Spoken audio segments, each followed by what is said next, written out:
Hello and welcome to Recipes from My Quarantine Kitchen, also known as Mary's in Isolation. She's got time on her hands. Also known as people have been asking me for my recipes for a little while now. Today I'm going to share one with you that my brother actually shared with me. I put a little bit of a Mary twist on it, as one does. So let's make my world famous, well, Launceston famous, pork belly. All right, I'm going to start off with a piece of pork belly. Now this is only for my husband and I. Look, supermarket pork belly is not my favorite. Go to a butcher, ask them for a lovely cut. You won't be sorry. If you've got to go to a supermarket, I find Coles has a really good free range one and that is delicious. But we are in quarantine, we are not wasting any food. This is the pork belly we're going to use today. You are going to need the following. Some salt.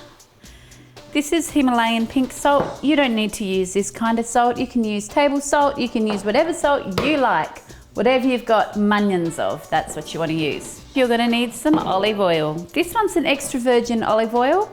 You're also going to need some chicken stock. This one is actually mixed up from OXO cubes. That's my favourite stock. I don't know why. It's what my mum always used and probably still does use, and that's what I like. You are also going to need a crap ton of onions. I also like to pop some bay leaves in. Any leftover white wine you might have. This one's been sitting around for a while. If you haven't got wine, how about a little bit of organic apple cider vinegar? I find anything with apples works really well with pork, and I usually add a dash even if I do have wine. Not good for drinking though, whilst you're cooking, where other wine is good like that. One of my favourite ingredients, which is herbs from the garden. This is thyme from my father's garden and rosemary from my own garden. You will also need good old Sandra and Peter, salt and pepper. What else? Oh, don't forget, you are gonna need a good old slab of pig. This is a pork belly. This is a pork belly recipe. If you're gonna do a different kind of roast pork, you need to find a different recipe. This one is specific to pork belly. Now, while I'm thinking of it, I'm gonna turn on my oven. You need that oven to be minging hot. One moment, please. First step, and this is super important. You can't miss this step if you want the crackle. We are gonna put a lot of salt on top. And before you tell me that this is a heart attack waiting to happen, all this salt is coming off. It's just on there to draw out the moisture in the skin. So don't worry your cute little meddling head about it. All right, it's in. It is on, and that's why if you don't have Himalayan pink salt, it doesn't matter. Use whatever salt you've got that is cheap, because that's all coming off. We actually need to leave that for about 10 to 15 minutes. You know that it's ready when there's little beads of water appearing on top. Now's your chance to cut up munions of onions. All right, I'm picking the biggest onions because I'm very lazy, and the onions serve a very special purpose in this dish, and that purpose is actually to line the bottom of the tray. So I have a beautiful pink tray because I like pink. Also, it was on special. And what I need to do is actually line the bottom of this tray with onion rings, nice and thick, and they lift the pork belly off the bottom of the tray. So the pork's gonna be in the oven for like 3 hours. So you really do not want it to stick. So also the onion adds, of course, a lot of flavor. It's kind of important that you cut the onion rings so that they're about the same height. Otherwise, you're going to get a weird amount of unevenness in your crackle. Obviously, if some of the rings are higher than others, they're going to end up making the pork in that section a little bit higher, thus closer to the heat, thus more likely to crackle, and the other parts that are not as close to the heat won't crackle as much.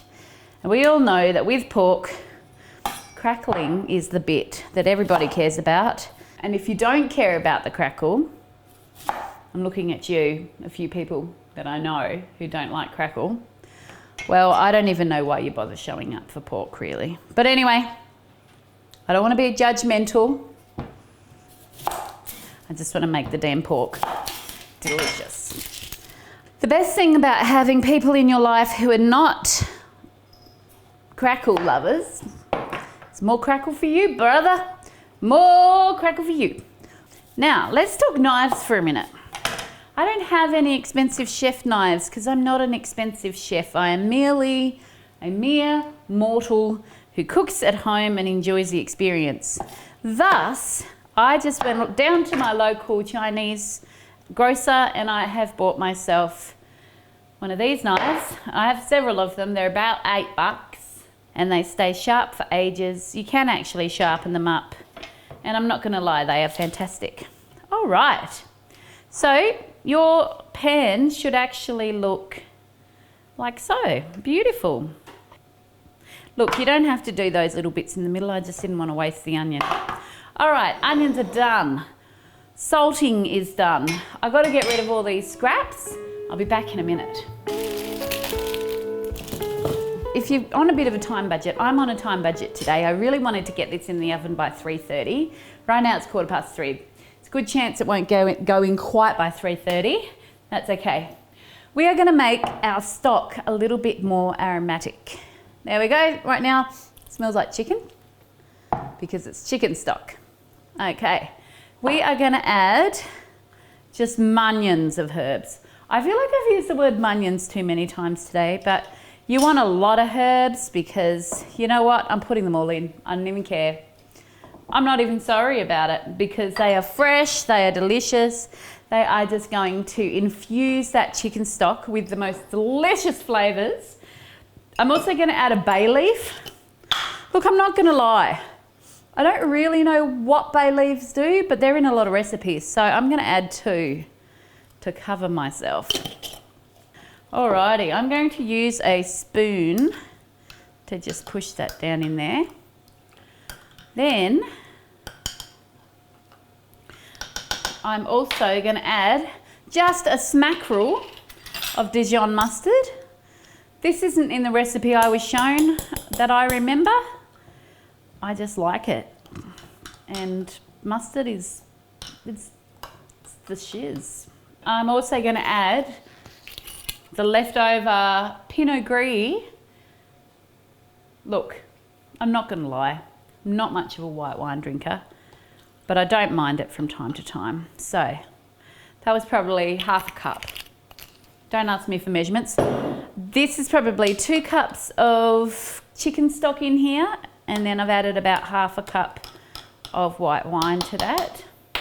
And I'm also going to add just a splash of organic apple cider vinegar with the mother. And last but definitely not least, I'm going to put a cracker pepper in there. Again, chefs might be watching this going, what is she doing? I'm just telling you what works in my household, brothers and sisters of the internet. All right, here we go. Now, I'm not going to lie, this pan is a little bit more shallow than what I usually use, so I may find that I don't need like half of that stock, which will be sad because it smells good. Alrighty, I'm going to move back to Porky Pig, and I want to warn you right now, this is messy. This is messy. All right, hold tight one moment. I'm going to grab some paper towel. All right, now just getting close here. Can you see how it's sort of glistening and sweating a little bit? Do you see that? Yeah, a little bit. It's actually wet to touch. Like, it's not pleasant. And now I'm just going to wipe, see that? Just wipe that thing right down. You need to wipe that right down. Don't be thinking that you can leave that amount of salt on anything unless you're making one of those salt baked fish, whole fish. That'd be another whole recipe. Okay, usually when I make this, I'm in a hurry because I haven't left myself enough time. Remembering you really have to leave yourself 3 hours. Getting right in there in the crevices because I don't want there to be some mouthful of salt for anyone. All right, I'm gonna just lift up Porky, pop him over there, and I'm gonna put this guy away. Just save him up for a rainy day. Not really, throw that right out. Not the board, just the salt and the paper towel. Alrighty, next step, secret weapon.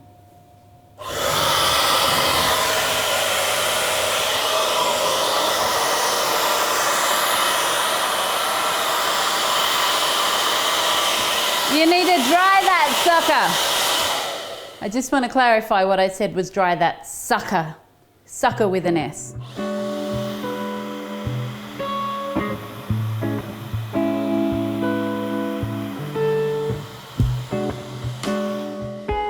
Okay, that might seem completely unnecessary, and look, as if anyone does that in a commercial kitchen, but if you've got the time, I'm telling you, it makes a difference to your crackle.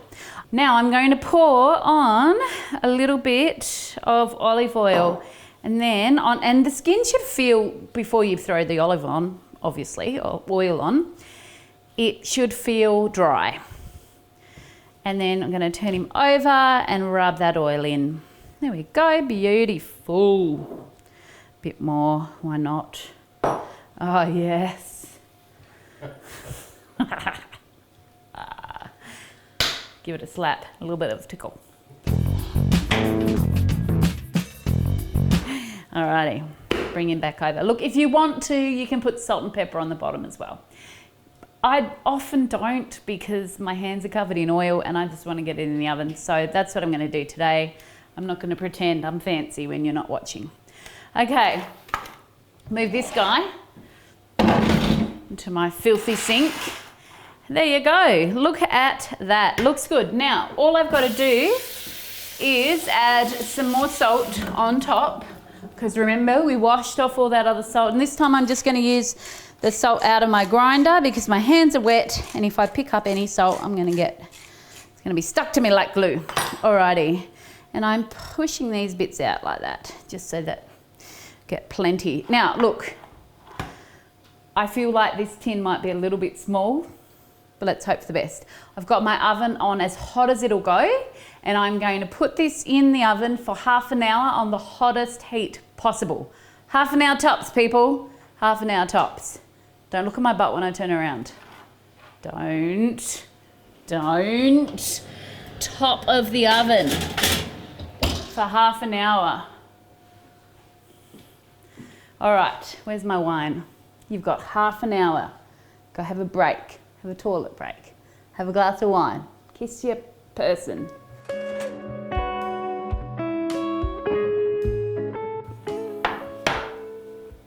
All right. It's already getting a little bit of crackle dackle on it. Now, if yours doesn't look like that, don't worry, it gets another half hour at the very end in the very hot oven. But for now, we're going to bring the oven right down to 150 degrees and we're going to cook it for 1.5 hours. But first you have to add your beautiful aromatic broth. Now, choose a corner, pour it in gently. This is the problem I see here, is that the meat is actually meant to be surrounded by the broth, and I don't think this pan is actually quite deep enough. Doesn't matter, we would charge on. I'm going to use my lovely clean fingers to place these herbs into the broth.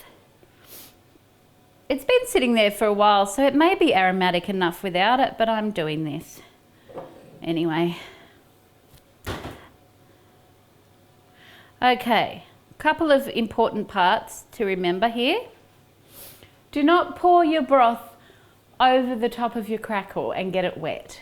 Why did we bother drying the whole thing if you were going to do that anyway? Don't do that. Second, maybe use a deeper tin than what I've got here. I'm not going to lie. I got this one at the supermarket just today. It was on special. It was pink. I was excited. I wanted to use it. But this would actually be better if the broth actually came all the way up. Not far enough to actually get the crackle, but to come right up the sides of the meat because it's meant to soak in it. And I'm actually going to fix that. I'm going to lift him out for a sec. And I'm going to take out some onions. This is not part of the recipe. This is my stuff up.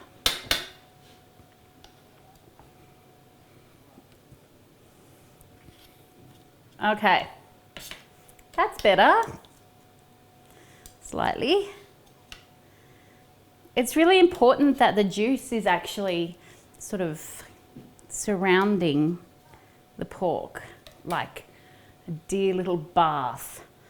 Nobody wants to get into a bath and find that it only reaches just up to, I don't know, doesn't cover your bits. Okay, we need to cover the bits, but not the crackle. All right, I've rambled on too far. This is going back in the oven for 1.5 hours at 150. We're going to check on him in 2 hours, actually. Give it 2 hours. 2 hours. 2 hours at 150. Welcome back. It's 6 o'clock and I have taken my beautiful little porky pig out of the oven. In the time that this was cooking, I did whip up a few random veggies and I just tossed them through with some olive oil and I popped them in the oven to roast while the oven was on low, and now they're in there getting crisped up with the oven on very hot again. Okay, so first things first, I'm going to lift this up like that. Careful not to get the crackle wet. It is not crackly at all at the moment. Pop him on there. Next, I'm going to take a bowl and get as much onion out of there as possible. Like so. With the herbs, they just can be discarded now. There we go. Lovely, lovely herbs. All right, so I'm keeping all this onion for a couple of reasons. One is it's flippin' delicious. And the second is I'm going to need it to finish off my dish. So just put the onion aside for a second. Then I have this little guy. You may wonder why. Now my pan isn't too hot because I took this out about 10 minutes ago. Be very careful if you do have a hot pan. I'm just going to get a strainer and I'm just going to strain. Oh, this is hot. You know what? I'm just not that brave. I'm going to strain my liquid in like that. And I'm going to get rid of that. This is going to make a beautiful jus, but first of all, you just want to see if there's a lot of fat sitting on the top, you need to get rid of that fat. Now, some people just like to tip it out. I find that I end up losing lots of the other stuff. So I usually will just get a little bowl and just take it off the top, but I don't want to lose too many of those lovely meat juices. So I'm just trying to get it off that way. Look, honestly, the best way to get fat off something is to put it in the fridge and let it get hard and then get it off. But who's got time for that caper? And to be honest, there's actually not that much there. So I'm not even going to worry about the rest of that. I'm going to take my favorite pan, gifted to me by my mummy bear and my dad at Christmas time. The things you get excited about as an adult. And I'm going to pop this on the heat and I'm going to add this to it, and then I'm just going to let that reduce down and I'm going to stir it every now and then. Do not pay attention to my filthy stove. There we go. And we can just leave that guy. All right, take all your delicious onion and you wanna lay that in the bottom of the pan again, like that, like a beautiful little bed for the pork. Porky, he's about to get crispy. So we're gonna take him, I'm gonna pop him on the top. So he's been cooking actually in the middle of the oven for the last 2 hours. Now I'm popping him back onto the top on the hottest setting possible so that we can just go on top of that and get all this heat into that skin, and it's gonna crackle like your mother. I don't know what that means. Popping him in there right on top. This is reducing down nicely. Jus is quite different from gravy in that there's no grains in there at all. There's nothing to thicken it up. It just reduces down, which means that the flavour is very intense, but there's not a lot of it. So if you find the flavour is too intense when you get to the end of this process, you can always add a little bit of boiling water, but then it will thin it out, of course. Alrighty, let's leave this little jus bubbling away. Come on over to my veggies. Let me talk about my veggies. Okay, I'm not gonna lie. Sometimes if it's just me at home with my husband, Richard, I just cook whatever veggies I can put my hand on. If I was having people over, I probably wouldn't mix all my veg up like this. I'd probably make it so it's prettier. This is just a yummy way to do veggies if you're not trying to be too fancy. So in here, I actually chucked 2 whole cloves of garlic. And there's one here and one here. And these are all cooked. I'm going to actually smush one garlic out and just smush it around in my fingertips. Roasted garlic is actually quite sweet and has a totally different flavour from raw garlic. I'm mixing that garlic through. I'm going to chuck those back in with a couple of sprigs of rosemary on top. This is my fledgling herb garden. I lived with people in Sydney who had the most amazing herb garden, and I have ever since wanted a herb garden like that, but I'm not much of a green thumb. This is just a tiny little rosemary bush that my dad started for me. This is all I need. Okay, so I'm just gonna put these little bits of rosemary in there. If you love rosemary, you can put more in. I'm gonna put a little bit of salt and pepper on, and I'm just gonna chuck them back in, just so that when the pork finishes in 15 minutes, the potatoes and everything are hot as well. And it's time to check on my jus. It's actually looking quite amazing. I'm gonna lift it up off the heat here so you can see. That is probably just about right. Just tasting the jus.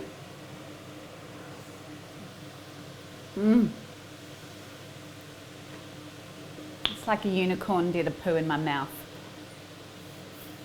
but so much better. Yum. I love that so much. You can sort of taste the sweetness of like the pork, but you can also taste like there's a tanginess from the wine and the apple cider vinegar. I don't actually know what makes it sweet. It must be the pork because, yeah, it's really sweet. Anyway, who knows why it tastes like that, but it's freaking delicious. That's not a bad word, Mum, by the way. All right, 10 minutes in the oven, these guys. Remember, the oven is on the hottest possible setting at the moment. So keep an eye on these guys because some of the veg in here does tend to burn, and I just threw it all in together. So I've got eggplant, I've got sweet potato, I've got cauliflower, I've got some mushrooms, some broccolini, and of course the humble spud. If you are keto and you are trying to not eat so many carbs, then maybe leave out the potato. Even the sweet potato you could leave out. You could put pumpkin instead. And look, often when I do a roast, I will usually steam my broccoli and carrots and all of that. Today I was just like throwing it all in. I'm gonna put that in the oven now. Not long to go and we'll see if our crackle dackle worked. Fingers crossed. Let's have a little look while we're here. Oh, turn off that fan. Let's have a little look at this guy and see how he's going. Oh, that is magnificent. Wow. You know what? I'd say he's even ready. So I'm gonna get him out to rest. Look at that. Look at it. Now, the old crackle test, of course. Ah.